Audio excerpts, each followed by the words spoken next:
I'm not saying that me, the conditioned self, will not sometimes fall into this, because that's the way we have been conditioned.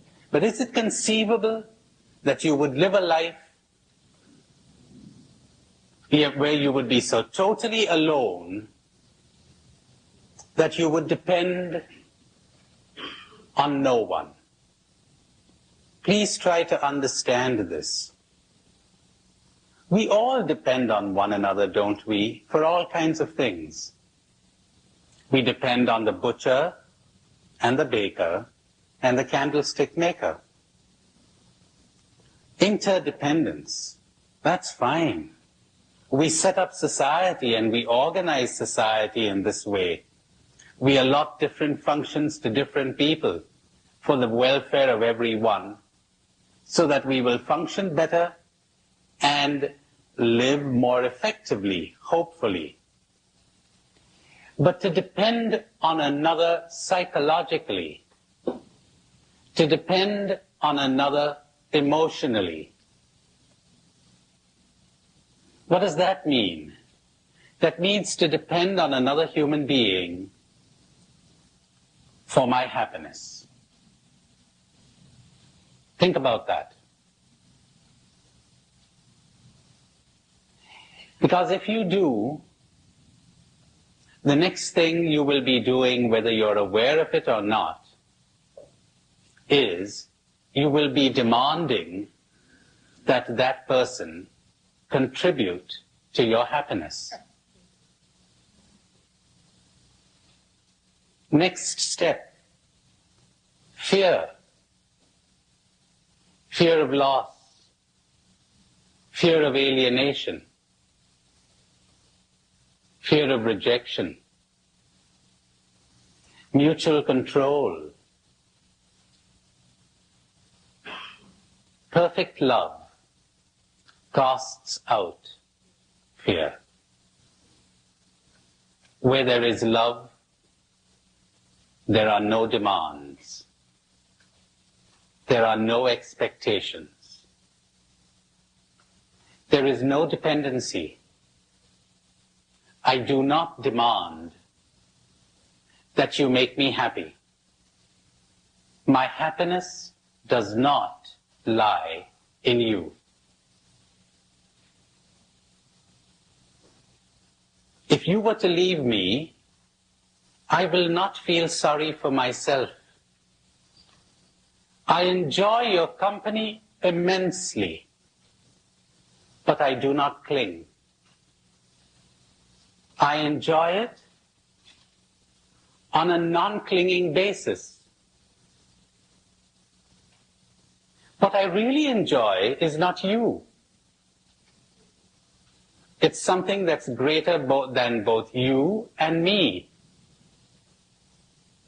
It is something that I discovered, a kind of a symphony, a kind of an orchestra that plays. And on the occasion of your presence, it plays one melody. And when you depart, the orchestra doesn't stop.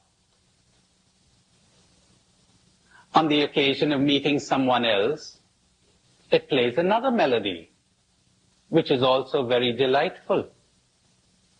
And when I'm alone, it continues to play. A great repertoire there never ceases to play. That's what awaking is all about. That's why when we're hypnotized, we're brainwashed, we're asleep, it seems so terrifying. But can you be said to love me if you cling to me and will not let me go, or will not let me be? Can you be said to love me if you need me? Psychologically, emotionally, for your happiness. My, you've got lots to reflect on there, don't you? But you know something? This is the universal teaching of all the scriptures, of all religions, and of all the mystics. How come we missed it? How come I missed it for so many years? I say to myself repeatedly. How come I didn't see it? When you read those radical things in the scriptures, you begin to wonder, is this man crazy?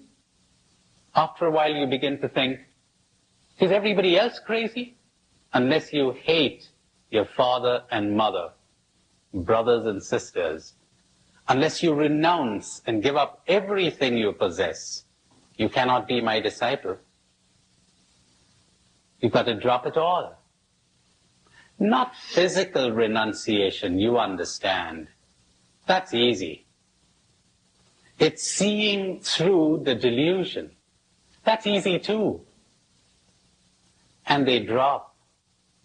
The delusions drop. You're in touch with reality at last. And believe me, you will never again be lonely. Never again. You have found it. Loneliness is not cured by human company. Loneliness is cured by contact with reality. Oh, I have so much to say about that. Contact with reality. Dropping one's illusions. Making contact with the real, whatever that is. It has no name. We can only know it through dropping the unreal. You can only know what aloneness is when you drop your clinging, when you drop your dependency. But the first step towards that is that you would even see this as desirable. Because if you don't even see it as desirable, how will you get anywhere near it? And think, that loneliness of yours, will human company ever take it away? Or will it only serve as a distraction? There's an emptiness inside, isn't there? And when the emptiness surfaces, what do? You run away. Turn on the TV. Turn on the radio. Read a book. Search for human company. Seek entertainment. Seek distraction. Everybody's doing that. Big business nowadays, or an organized industry, entertainment. Distract us. Entertain us.